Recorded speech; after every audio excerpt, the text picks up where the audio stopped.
El día de ayer estaba yo con mi papá y estábamos platicando, fuimos a visitarnos y entonces me dice, hijo, quiero mostrarte una moneda.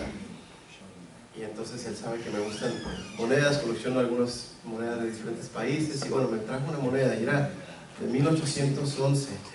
Yo me emocioné mucho cuando la vi y entonces tenía una insignia de un rey.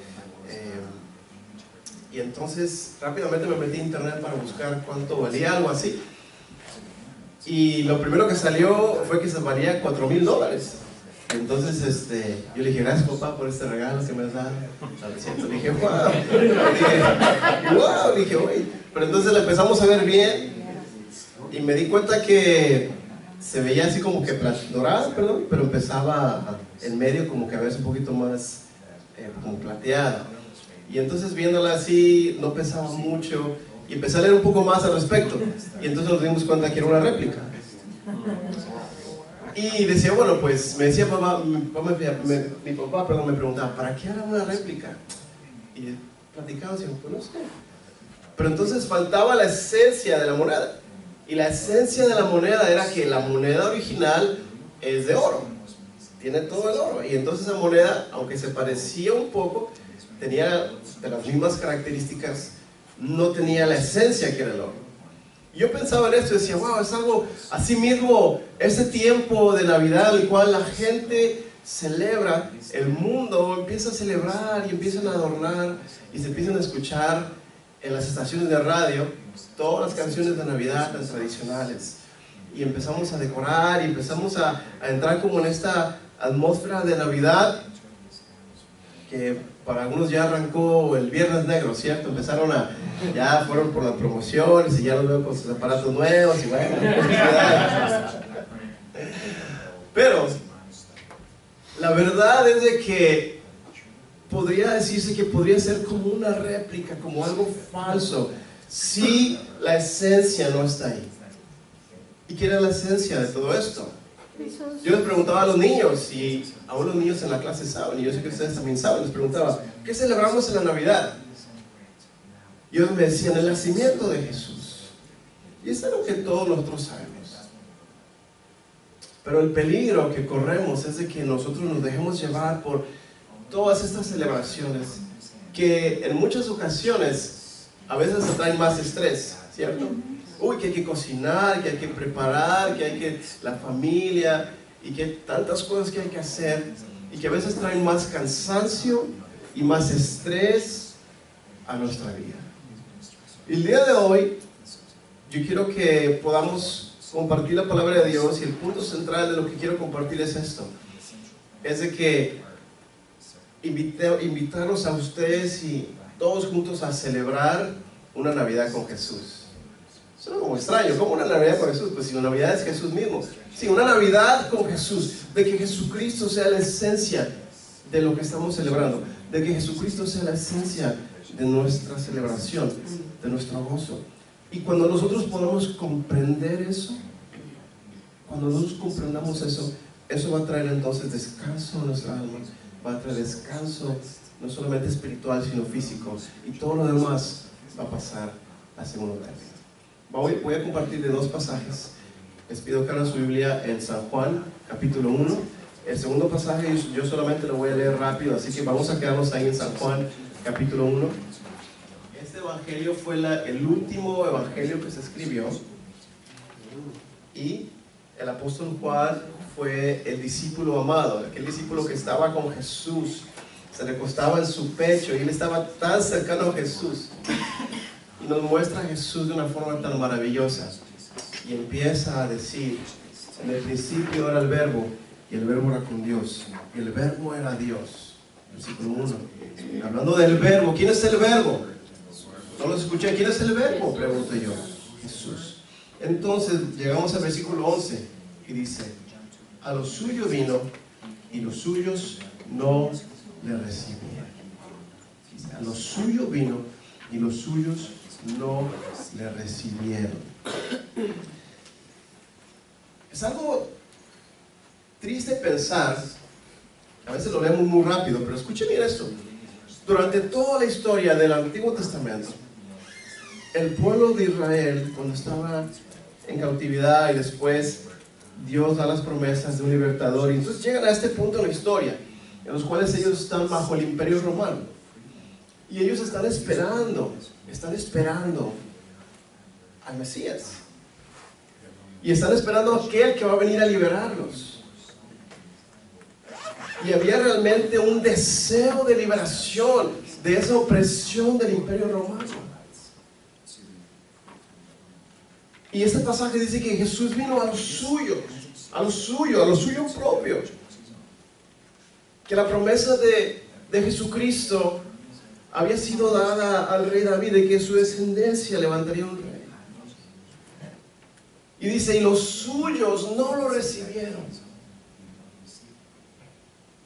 ¿Y por qué no lo recibieron? ¿Qué es lo que estaban esperando ellos? Ellos querían que alguien llegara y viniera a derribar, a derrocar, a derrotar al imperio romano, para que ellos no fueran más oprimidos. Pero ¿cuál era el punto de todo esto? ¿Qué es lo que no querían ellos hacer? Pagar impuestos. Ellos no querían pagar impuestos. Ellos no querían. ¿Ustedes tampoco? Tenemos que pagar impuestos, hermano. Ellos no querían pagar impuestos. Y entonces no querían pagar esos impuestos que quizá eran muy agobiantes.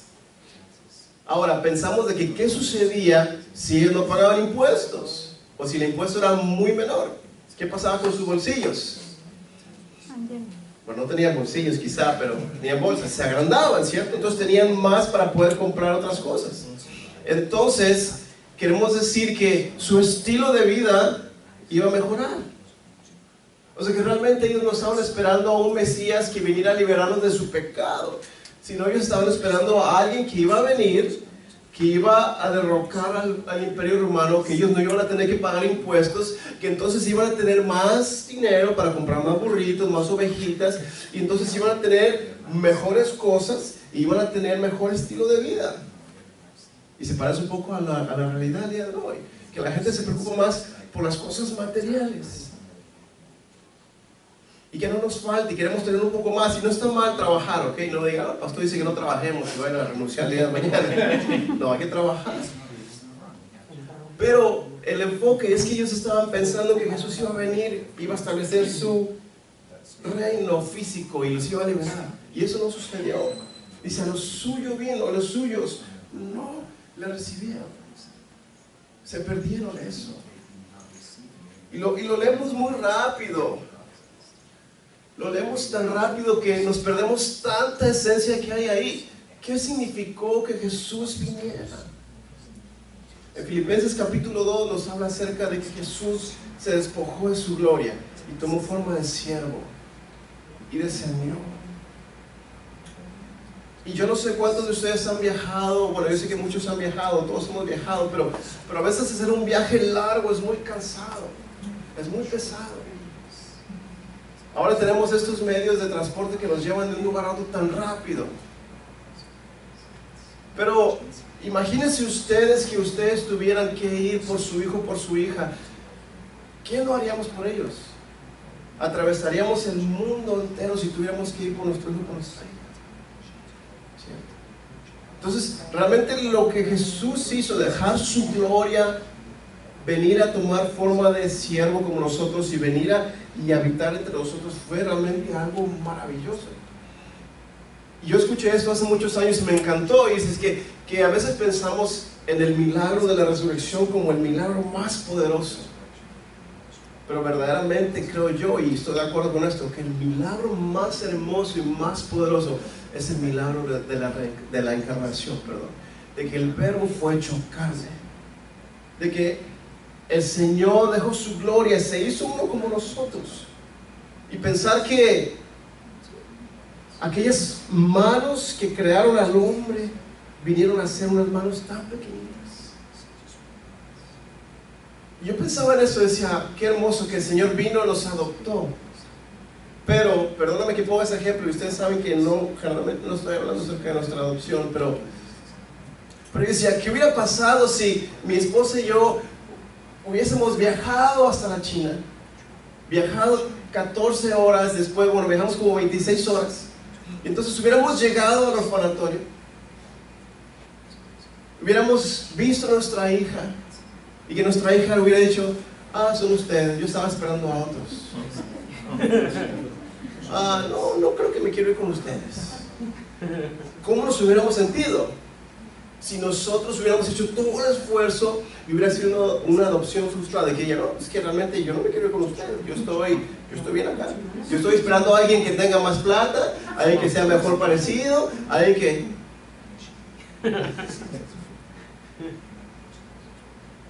No lo podemos concebir, ¿cierto? Bueno, eso precisamente fue lo que hizo el pueblo, de que el Señor vino, dice que nos vino a adoptar, y entonces por eso, no, ¿sabes qué? Estamos esperando que alguien que tenga un poquito más de presencia, de poder, no sé, y no lo recibieron.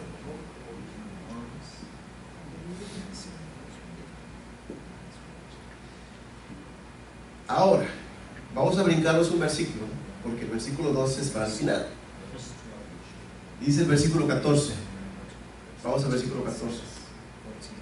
Dice: y aquel verbo, o sea, Jesús, fue hecho carne y habitó entre nosotros, y vimos su gloria, gloria como del unigénito del Padre, lleno de gracia y de verdad. Como decía yo, este es el mayor milagro que podemos pensar. Dejó su gloria, pero no solamente vino y nos tomó, sino que Él vino y habitó entre nosotros. Y Él, Jesús, podemos decir que Jesús fue 100% hombre y 100% Dios, no 50-50. O sea que Él experimentó todo lo que nosotros hemos experimentado, absolutamente todo. El cansancio. Hace unos domingos, cuando hablábamos acerca de los milagros de Jesús, veíamos que pasaba toda la noche orando y después en la mañana ya la gente lo estaba esperando. Así que Jesús vivía realmente una vida ajetreada, cansada. Él experimentó el hambre, Él experimentó el desánimo, Él experimentó el enojo, la frustración, pero también experimentó la sencillez de la vida, la comunión entre los hermanos. Él disfrutó de los niños que se acercaban. Así que cuando tú te sientas y digas y pienses que nadie te entiende, te comprende, la palabra dice que tenemos un sumo sacerdote que descendió, que experimentó todo lo que nosotros hemos experimentado, para que podamos venir a Él confiadamente. Y cuando tú estés frustrado, cuando estés cansado, puedes venir al Señor. El Señor dice: venid a mí todos los que estén cansados y agobiados, y yo los haré descansar. Y dice aquí: y aquel verbo fue hecho carne y habitó entre nosotros, y vimos su gloria, gloria como del unigénito del Padre, lleno de gracia y de verdad. Jesucristo es la única verdad. Jesucristo es la única verdad. Jesucristo dijo: yo soy el camino, la verdad y la vida. Y es Jesús el único camino para llegar al Padre. Y yo sé que ustedes lo saben, de que no es una religión, de que no es una tradición, de que es únicamente Jesucristo. Jesucristo. Y mucha gente tristemente pone su fe en un sistema, en una iglesia, incluso a veces en una imagen. Lo digo tristemente y lo digo con respeto de la gente, pero ponen a veces su fe en un pedazo de madera, un pedazo de cerámica, y entonces uno dice: bueno, pero ¿cómo? Si el Señor, si Jesús dice: yo soy el camino, solamente el Señor vino y habitó entre nosotros. Y entonces dice Juan: vimos su gloria, todo lo que experimentamos, lleno de gracia y de verdad. Y entonces, a través de ese sacrificio, a través de que Jesús dejó su gloria, entonces vamos a regresar al versículo 12. Y dice versículo 12: mas a todos los que le recibieron, a los que creen en su nombre, les dio potestad de ser hechos hijos de Dios. Lo voy a leer otra vez. Mas a todos los que le recibieron, a los que creen en su nombre, les dio potestad de ser hechos hijos de Dios. Y esto, mi querido, amado hermano, es razón y motivo para celebrar. De que tú y yo simplemente, wow, hemos recibido nosotros a Jesús. De que la gente, su pueblo no lo recibió desde que se nos abre la puerta a nosotros. Nosotros lo hemos recibido y entonces nos ha dado el derecho, la potestad, el derecho de ser hijos de Dios. Y eso es lo más importante que el ser humano puede experimentar en la vida. Es lo esencial. De que tú y yo podamos disfrutar de esa salvación, de que somos hijos de Dios, de que no somos extraños para Él, de que podamos venir confiadamente y decirle papá. Y mucha gente cree que todos somos hijos de Dios. Y ustedes le preguntan a sus amigos, ¿quiénes son hijos de Dios? Dicen, bueno, todos somos hijos de Dios. Pero la palabra no dice eso. Solamente los que han recibido. Y si no fueron engendrados ni de sangre, ni de carne, ni de voluntad de varón, sino de Dios. El versículo que sigue, 13. Y quiere decir que solamente Dios a través de Jesucristo. Y esto es motivo para, ahora sí que tirar la casa por la ventana y hacer las mayores de las fiestas y decir, somos salvos porque Jesucristo nos ha salvado. Y eso es lo más importante. El domingo pasado estuvimos en una iglesia por unos minutos, mi esposa y yo. Compartimos un poquito al respecto el miércoles. Pero entonces estábamos ahí frustrados y bueno, estábamos en Colombia y bueno, dijimos, vamos a comer un poquito más, pero bueno, nos levantamos y dijimos, vamos a algún lugar para poder escuchar y recibir un poco. Entonces nos llevaron a un lugar, a un templo, y era muy enorme, muy grande. Pero cuando estábamos ahí, el pastor, el predicador estaba diciendo algunas cosas. Y entonces, cuando escuchaba yo aquellas cosas, decía, es que no está correcto, no es así. Y no es que yo sea un erudito en la palabra de Dios, pero él decía esta pregunta: ¿cuántos de ustedes quieren tener un diciembre lleno de regalos, lleno de felicidad? ¿Y qué decía la gente? Hermano, vamos a pactar, hay que pactar. De su ofrenda vamos a pactar y usted va a tener un diciembre lleno de regalos y de felicidad. Y yo decía, no puede ser. Esto no es así, el evangelio no es así.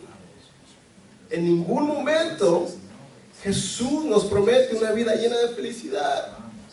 En ningún momento Jesús nos promete una vida llena de prosperidad. En ningún momento Jesús nos dice que tú y yo no vamos a pasar por aflicción.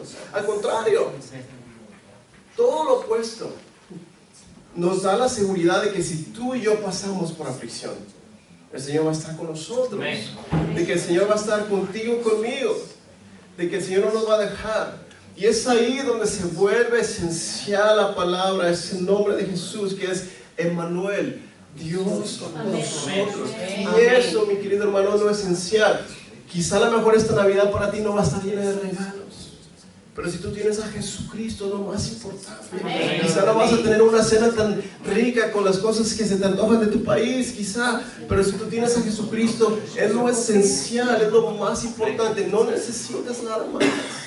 No necesitamos absolutamente nada más. Si tenemos a Jesús, si tenemos a Jesús, entonces lo tenemos absolutamente todo. Mas a todos los que lo recibieron, a los que creen en su nombre, les dio potestad de ser hechos hijos de Dios. Ahora, ¿qué me dicen a lo mejor ustedes, hermano pastor? Pero saben que yo estoy pasando por problemas hoy. Yo estoy desanimado hoy mismo. Yo estoy quizás desalentado, estoy en enfermedad, no sé, familiares enfermos. ¿Qué puedo hacer? Bueno, qué bueno que pregunta eso en su mente. No abro la palabra, yo lo voy a leer en 2 Corintios 4. Y me desperté con este pasaje. Vino a mi mente este pasaje. Y dice así, dice esto: pero tenemos, versículo 7, pero tenemos este tesoro en vasos de barro, Para que la excelencia del poder sea de Dios y no de nosotros. Eso quiere decir el Evangelio, de que no se trata de nosotros, no que somos solamente vasos de barro, de que la grandeza y el poder de Dios se perfecciona en nuestra vida, en nuestra debilidad. Y dice que estamos atribulados en todo. No, dice que vamos a tener muchos regalos de Navidad. No dice así, perdón. Que estamos atribulados en todo, mas no angustiados, en apuros, mas no desesperados, perseguidos, mas no desamparados, derribados, pero no destruidos. Bueno, no, vamos a caer, vamos a ser derribados, pero no vamos a ser destruidos. Dice, llevando en el cuerpo siempre, por todas partes, la muerte de Jesús, para que también la vida de Jesús se manifieste en nuestros cuerpos. Ahora, aquí está la esperanza. Y ponga atención en estos versículos 17, 18.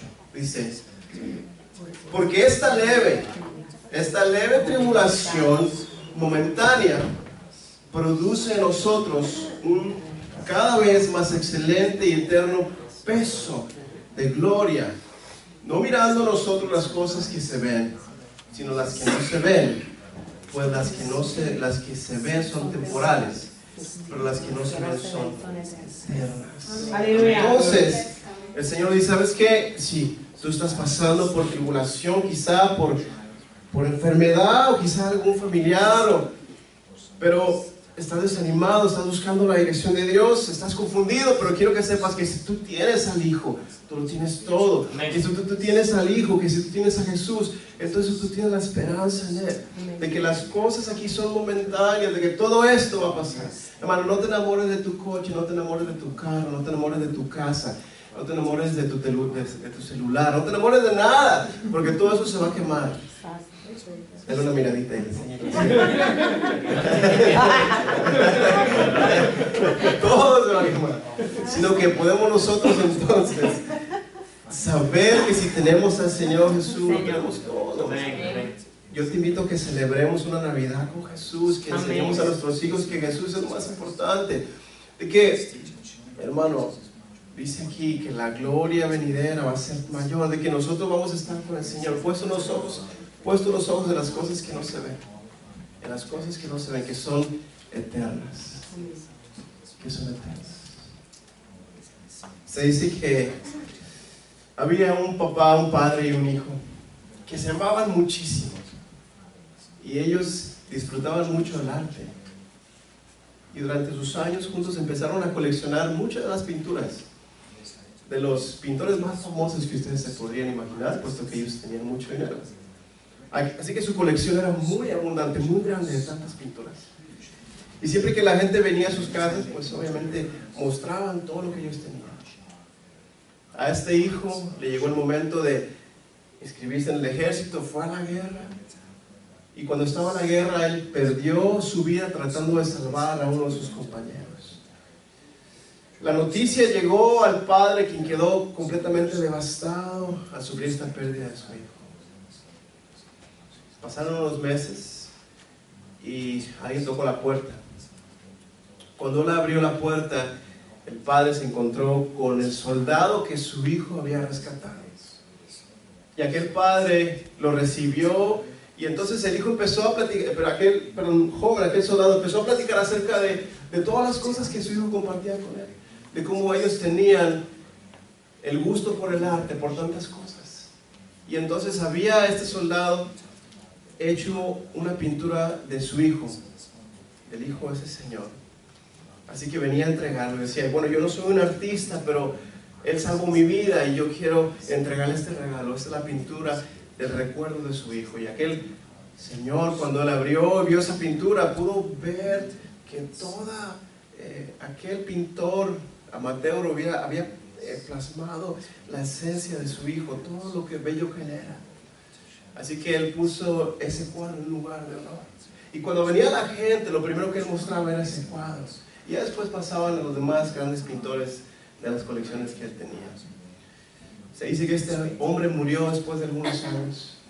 Y como no tenía nadie quien dejarle las cosas, todas esas grandes obras se iban a subastar. Así que se pusieron y se arreglaron y se invitaron a las grandes personas que vienen y compran esos tipos de cuadros.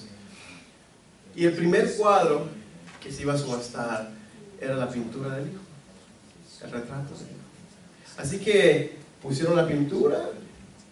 Aquel persona de los que dirigen las subastas empezó a decir, bueno, este es el primer cuadro, ¿quién da 10? ¿Quién da 10? Y nadie escuchaba. Y la gente empezó a impacientar. Ellos querían las grandes obras. Decían, bueno, no, vamos a las grandes obras, vamos. Nadie quiere ese cuadro. Y aquí el Señor estaba firme. ¿Quién da 10? ¿Quién da 10 por el hijo? ¿Quién da algo por el hijo? Cuando allá a lo lejos, en la parte de atrás, se escuchó que alguien dio $10 por la pintura del hijo. $10. ¿Quién da 20? ¿Quién da 20? Y nadie decía. Y la gente estaba, bueno, ya, vamos, queremos los siguientes, por favor, los siguientes. Así que fue 10 a la 1, 10 a las 2, 10 a las 3, vendido la pintura del hijo por $10. Una vez que terminó, entonces las demás personas se acomodaron bien en sus sillas para empezar a ver la colección que seguía. Pero se sorprendieron cuando la subasta terminó. Y el Señor dijo, esa subasta ha terminado. La gente se preguntaba, bueno, ¿cómo? ¿Cómo es que ha terminado? Si todavía faltan muchos cuadros. Y dijo, es que el Señor, dueño de toda esta colección, dijo que el que se lleve este cuadro, se llevará toda la colección. El que se lleva al hijo, se lleva absolutamente todo. Y es así como Jesús. El que se lleva al hijo, el que tiene la esencia de Jesús, el que tiene al hijo, lo tiene absolutamente todo. Absolutamente todo. ¿Qué te falta, hermano? Lo único que a ti te puede faltar es Jesús, no otra cosa. Quizá a lo mejor piensas que te falta alguna cosa material. Lo único que te puede faltar es Jesús. Ahora, si tú ya tienes a Jesús y estás muy preocupado por la situación que te rodea, por la familia, por la enfermedad, ¿sabes qué? Tranquilo, el Señor está contigo. El Señor está contigo. Vamos a orar, inclínate por un momento. Así como estás en esa actitud de oración, yo te quiero decir que Emmanuel, Dios con nosotros, Dios mismo, Jesús mismo está nosotros contigo. Y eso es lo más importante. Si tú lo tienes, no necesitas nada más. Así que habla con el Señor y deja que Él lleve tus cargas. Si estás cansado, mi hermano o mi hermana, si tú estás cansado, cansada, no solamente físicamente, sino emocionalmente, deja que el Señor te lleve tus cargas. Descansa en el Señor en esta mañana. Hermano, hermana, si tú estás desanimado, si tú estás desalentado, deja que el Señor te aliente y te levante y te diga, yo estoy contigo, yo viví lo que tú viviste, yo vine y experimenté todo lo que tú experimentaste, yo estoy contigo. Si hay frustración, si hay duda, si hay desaliento, si hay enfermedad, si hay desesperanza, el Señor está aquí. El Señor está aquí, Emmanuel, Dios con nosotros. Si tú tienes al Hijo, tú tienes absolutamente todo. El que tiene al Hijo tiene la vida. Déjate amar por el Señor, déjate cargar, déjate llevar por el Señor. Déjate llevar por el Señor.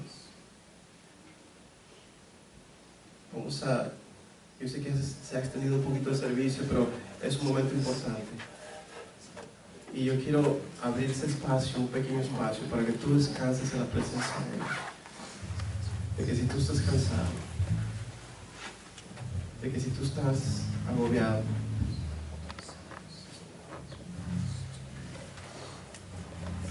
de que si tú estás agobiado, venga hacia Él, ahora es el Señor. De que descanses en la presencia de Él. Tu amado descendió,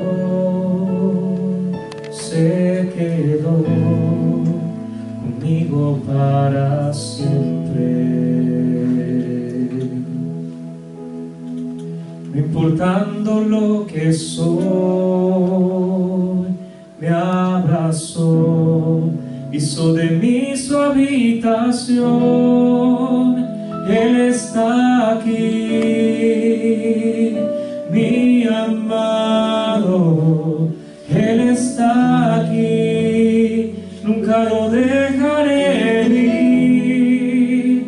Él está aquí,